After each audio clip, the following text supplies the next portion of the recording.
Imagine walking along the ancient walls of a once mighty kingdom, where the whispers of ancestors mingle with the gentle clink of metal.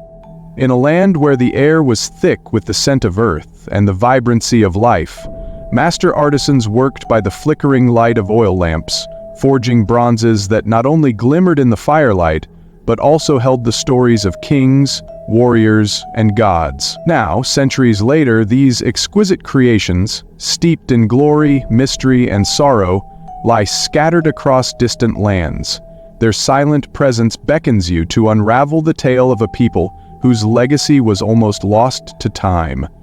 This is the story of the Benin Kingdom, its stolen riches, and the forgotten glory that still pulses in the heart of every bronze, calling out for justice and remembrance. The lost treasures of the Benin Kingdom, stolen riches and forgotten glory. In a time shrouded by the mists of history, long before the modern maps of nations were drawn, there existed a land of vibrant cultures and powerful traditions, a land that would come to be known as the Benin Kingdom. Nestled in the fertile plains and lush forests of what is today modern Nigeria, this kingdom was not only a cradle of human civilization, but also a forge of art and culture that would echo through the ages. The earliest inhabitants of the region lived in harmony with nature. They revered the spirits of the forests and the rivers, believing that every rock and tree held a piece of the divine. In these early days, the people of the region developed a unique worldview, one where the boundaries between the physical and spiritual worlds were blurred. As communities grew and leaders emerged, the foundations of the Benin Kingdom began to take shape. At the heart of the kingdom was a deep respect for creativity and the sacred process of making.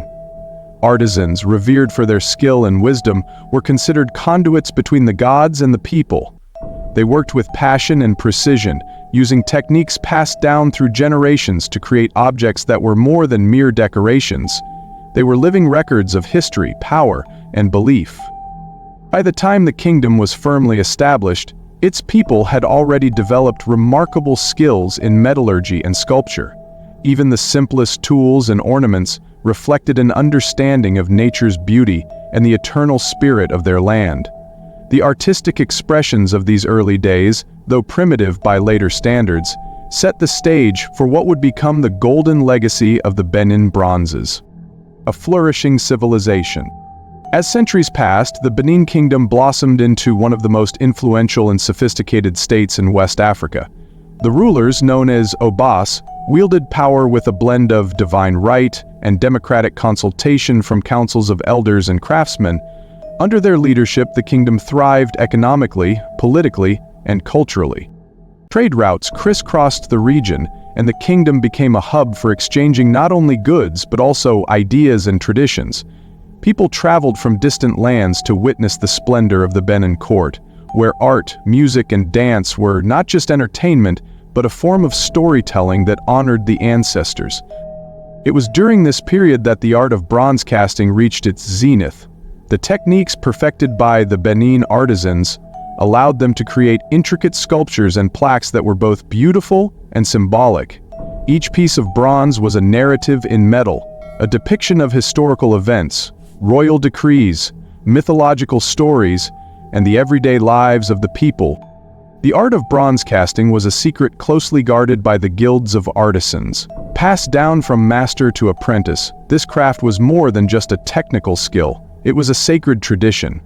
The molds used for casting were believed to be imbued with spiritual energy, and the act of casting was seen as a ritual that connected the earthly realm with the divine. The bronzes thus became vessels of memory and reverence, carrying the voices of the past into the present. Let's talk about the birth of the Benin Bronzes. In the heart of the kingdom's capital, a magnificent city rose, a city built not only with stone and timber, but with stories and legends. Here, in the grand palace of the Oba, the Benin Bronzes were conceived. The palace walls were adorned with panels of cast bronze, each telling a unique story of triumph, ritual, or divine intervention. The creation of a bronze piece was a meticulous process. Artisans would first carve intricate designs into clay models, which were then used to create molds. Molten metal was carefully poured into these molds, and as it cooled, it took on the shape of the intended figure or scene. The result was a stunning work of art, full of delicate details that captured the essence of life in the Benin Kingdom. Each bronze object served a purpose. Some were used to honor past rulers and deities, while others recorded important events, battles fought, alliances forged, and ceremonies held in celebration of fertility and harvest. The artistry was not merely decorative, it was a language of symbols and metaphors. For example, a recurring motif was the depiction of the leopard, a symbol of both royal power and spiritual guidance. The leopard's presence in a bronze piece was a reminder of the strength, wisdom, and agility required to govern and protect the kingdom. For the people of Benin, these objects were imbued with an almost magical significance. They believed that as long as the bronzes remained in the palace, the blessings of the ancestors would continue to protect the kingdom. The bronzes were also used in important rites of passage, such as coronations and funerals, linking the past with the future in a continuous cycle of reverence and renewal. Let's talk about the kingdom in its prime. Under the rule of successive Obas, the Benin Kingdom reached new heights of prosperity and cultural sophistication. The capital city became a beacon of art and learning, attracting scholars, travelers, and merchants from across Africa and beyond. The streets buzzed with activity as markets overflowed with exotic goods, and the sounds of storytelling and music filled the air. In this vibrant atmosphere, the Benin Bronzes continued to evolve. New techniques were introduced, and the subjects of the art grew richer and more diverse. The bronzes began to depict not only the royal family and mythological beings, but also scenes of everyday life: farmers tilling the fields, hunters in pursuit of game, and women engaged in intricate rituals and ceremonies. The bronze panels that once merely graced the walls of the palace now took on the role of chroniclers of a dynamic society. They served as visual records of a time when the kingdom was a nexus of cultural exchange and artistic innovation. Through the bronzes, the history of Benin was etched in metal, ensuring that the deeds and dreams of its people would not be forgotten. The artistic tradition of Benin was not isolated from the natural environment. The landscapes, the changing seasons, and the spirit of the river were all reflected in the patterns and textures of the bronzes. The interplay of light on the metal surfaces created an ever-changing canvas, one that revealed new details with each passing day. The art was alive, evolving with the people who created it and the world around them. Let's talk about first encounters with the distant world. As the centuries turned, the Benin Kingdom, with its awe-inspiring artistry and robust trade networks, began to catch the attention of distant lands. European traders, drawn by rumors of wealth and exotic craftsmanship, started to venture into the region. Their arrival marked the beginning of a complicated relationship, one of curiosity, admiration, and ultimately, exploitation. The early encounters between the Europeans and the people of Benin were filled with wonder and mutual fascination. The traders marveled at the bronze works, which seemed to possess a magic of their own. In return, the Benin people were intrigued by the strange visitors and their unfamiliar customs. Gifts were exchanged, stories were told, and a tentative bond of respect was formed. However, beneath this surface of cordial exchange, tensions were brewing. The Europeans, whose eyes were fixed on expanding their influence and wealth, began to see the Benin Kingdom not as an equal partner, but as a resource to be exploited. Their growing desire for profit and power slowly transformed the relationship from one of mutual curiosity to one of predatory intent.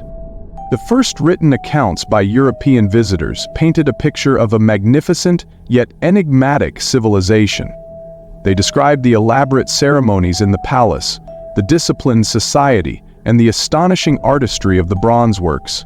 Yet, even in these early observations, hints of misunderstanding and misinterpretation crept in. The complex symbolism embedded in the bronzes was often reduced to mere curiosities, and the deep spiritual significance of these objects was overlooked by those who saw only the glitter of metal. Let's talk about the gathering storm. By the early 19th century, as European colonial ambitions expanded across Africa, the dynamics of power began to shift dramatically. The once insulated world of the Benin Kingdom was thrust into a maelstrom of external pressures and internal challenges. The kingdom's wealth and artistic achievements, which had long been the pride of its people, now attracted the covetous attention of faraway powers. The seeds of conflict had been sown for many years. The trade relationships that had once been characterized by exchange and respect were now overshadowed by the pursuit of control. European nations, armed with new technologies and driven by the Industrial Revolution's insatiable hunger for raw materials and exotic artifacts, began to view the riches of Africa through a different lens. Amid this growing tension, the Benin Kingdom found itself caught in a struggle between preserving its ancient traditions and adapting to the new, often brutal, realities of the modern world. The traditional ways of life, steeped in centuries of spiritual practice and artistic excellence, were threatened by the disruptive forces of imperialism. The Bronzes, which had once been symbols of unity and identity, were now at the center of a storm that would forever alter the course of history. Let's talk about the cataclysm, the British punitive expedition. The year was 1897. What had begun as a series of misunderstandings and minor skirmishes between the Benin Kingdom and British colonial forces escalated into a full-scale military expedition.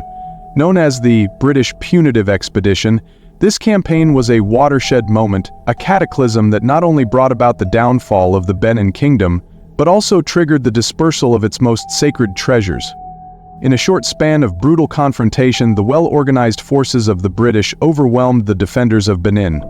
The palace, once a symbol of the kingdom's enduring glory, was ransacked. Soldiers, driven by orders and the allure of profit, looted the royal treasures, including the invaluable Benin Bronzes. These objects, painstakingly crafted over generations, were treated as mere curiosities, stripped of their sacred context and shipped away to foreign land. For the people of Benin, the fall of their kingdom was not just a political defeat, it was a cultural and spiritual catastrophe. The removal of the Bronzes felt like the severing of the very lifeblood of their identity.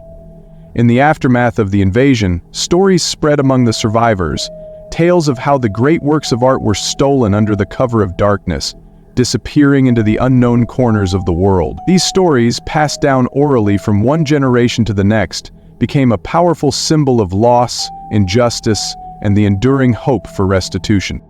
Let's talk about the journey of the stolen treasures.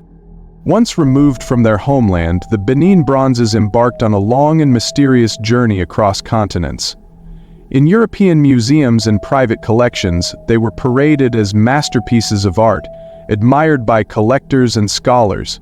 Yet, in each display, the absence of their true home was palpable. For every visitor who marveled at the intricate details and rich history embedded in the metal, there was a quiet reminder of what had been lost.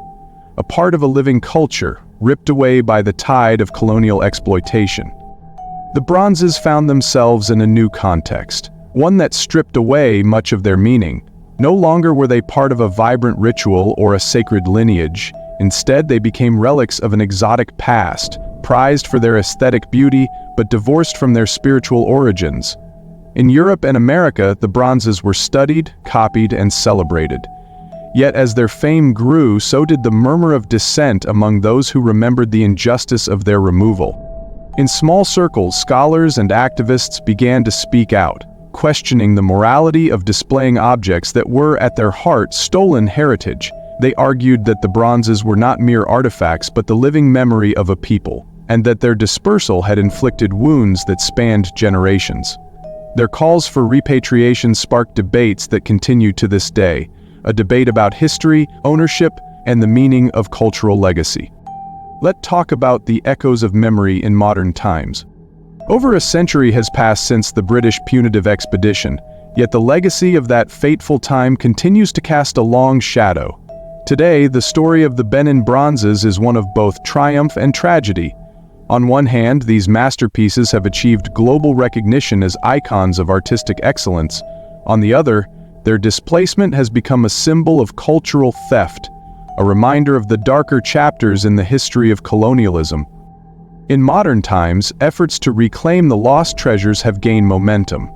Descendants of the Benin people, alongside international organizations and cultural activists, have campaigned for the return of the Bronzes to their rightful home. Their arguments are both emotional and logical.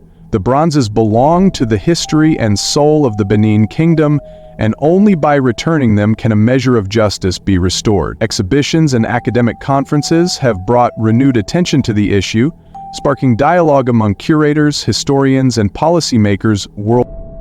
In Nigeria, there is a growing movement among the people and government officials to reclaim what was once theirs. Public rallies, academic debates, and diplomatic negotiations are part of a larger effort to restore the cultural treasures of the Benin Kingdom. For many in the region, the call for repatriation is not just about returning art. It is about healing a deep wound inflicted by centuries of exploitation and misunderstanding. Stories abound of individuals who have dedicated their lives to this cause. Among them is a professor of art history who recounts the powerful impact of seeing a bronze piece up close. "It's as if you can hear the heartbeat of a long-forgotten civilization," she says. For her, each bronze is a story waiting to be told, a tale of beauty, resilience, and the enduring spirit of a people whose legacy refuses to fade. Local artisans, too, have become champions of this cause. They see in the bronzes not just artistic skill, but a connection to techniques and traditions that they too strive to preserve. In workshops and community centers, the old methods of bronze casting are being revived, not merely as a means of production, but as a celebration of cultural continuity. The act of creation becomes a form of resistance, a way to honor the past and to reclaim a future where art and heritage are intertwined. International debates have also brought the issue to the forefront of cultural diplomacy. Museums in Europe and North America, long custodians of these priceless works, are now facing questions about ethical stewardship and cultural restitution. Conversations that once were confined to academic journals now resonate in public squares and legislative chambers, calling for policies that reflect a more inclusive and respectful understanding of history. Let's talk about a journey through time and memory. To truly appreciate the legacy of the Benin Bronzes, one must journey through the corridors of time. Imagine yourself stepping into the bustling markets of ancient Benin, where the vibrant colors of woven cloth mingle with the rhythmic sounds of drums. In the palace, hear the hushed whispers of courtiers and the proud proclamations of the Oba. Every object, every gesture was steeped in meaning, a language of symbols that communicated the collective soul of a people. In these lively scenes, the bronzes stood as silent witnesses. They observed the laughter of children, the solemn rituals of court, and the quiet moments of reflection by the river. Their cool, metallic surfaces caught the light of the sun and the glow of the fire, reflecting both the external world and the inner world of spiritual belief. They were not just art, they were the embodiment of memory, carrying within them the essence of generations past. As you trace the journey of a single bronze plaque, from the fiery forges of ancient Benin to the hushed halls of a modern museum, you begin to understand the profound connection between art and identity. Every crack, every patina on the metal tells a story of resilience and transformation. The plaque has witnessed the rise and fall of empires, the clash of cultures, and the relentless march of time. And yet, through it all, it remains a testament to human creativity and the enduring power of memory. Let's talk about reflections on a journey of loss and hope. Now, as you reflect on the long journey of the Benin Bronzes, from the sacred forges of ancient artisans to the contested halls of modern museums, you may feel a stirring in your heart. The story of these objects is one of both sorrow and hope, a narrative that speaks to the universal human experience of loss and the longing for redemption. The bronzes are more than relics, they are messengers from the past. They remind us of the beauty that once was, and the potential that still lies within every culture to rebuild and renew. In their intricate designs and enduring forms, we see a mirror of our own collective journey, a journey marked by challenges, resilience, and the possibility of healing. As the debate over cultural restitution gathers momentum, the story of the Benin Bronzes continues to evolve. It is a living dialogue, one that invites every listener to consider what it means to honor one's heritage and to stand up for the rights of cultures that have been wronged. This dialogue is not just about art or history, it is about justice, identity, and the promise of a future where the wounds of the past can finally be healed. Let's talk about the human element, stories of love, loss, and resilience. Beyond the grand narrative of empires and art, the true power of the Benin Bronzes lies in the personal stories that surround them. Imagine an old master craftsman in a small village in Benin, whose eyes glisten with both pride and sorrow as he recalls the ancient techniques his ancestors used to shape the bronzes. His hands, weathered by time and toil, still carry the subtle motions of a craft, passed down through generations. In his quiet moments, he speaks of a time when every piece of bronze was a living story. A story of love, sacrifice, and the eternal connection between the creator and the created. Then, picture a young student in a modern Nigerian school who studies these artifacts with a passion that transcends textbooks. For her, the bronzes are a symbol of a rich cultural legacy that she feels both a part of and determined to reclaim. As she sketches the intricate details of a bronze plaque, she dreams of a day when her people will see their history honored and restored. A day when the stolen treasures of the past will once again be celebrated in their rightful home. These personal narratives, interwoven with the broader historical tapestry, add layers of emotion and depth to the story. They remind us that history is not just about dates and events, but about the lives that have been touched, the hopes that have soared, and the sorrows that have endured. The story of the Benin Bronzes is, at its core, a human story, a story of loss, but also of the unyielding hope for redemption and the power of art to unite us across time. Let's talk about a legacy beyond time. The tale of the Benin Bronzes is a testament to the enduring power of art and the indomitable spirit of a people who refuse to let their history fade away. From the sacred forges of an ancient kingdom to the grand halls of modern museums, these masterpieces have carried with them the hopes, dreams, and struggles of countless generations. In their glimmering surfaces, one can see not only the skilled hands of the artisans, but also the resilience of a culture that has withstood the test of time. Despite the sorrow of loss and the injustice of theft, the bronzes continue to shine, an eternal reminder of a kingdom that once flourished with glory, creativity, and an unbreakable bond with the divine. As you close this chapter of our journey, know that the story of the Benin Bronzes is not over. It is an ongoing narrative, one that continues to evolve with every act of remembrance, every effort toward restitution, and every new generation that embraces its rich cultural heritage. The legacy of the Benin Kingdom is alive in the hearts of its people and in the silent, enduring beauty of its lost treasures. As we conclude our journey through the lost treasures of the Benin Kingdom, we stand in awe of a legacy that transcends time. The Benin Bronzes are not merely artifacts, but symbols of resilience, cultural pride, and the enduring power of art to heal and inspire. Their story is a reminder of the beauty, struggle, and triumph embedded in our shared history. Embrace the magic of legends and explore more untold tales. Subscribe to the Stories of Legends channel for captivating narratives, enriching histories, and a vibrant community of truth seekers dedicated to preserving our collective heritage. Join us now, today,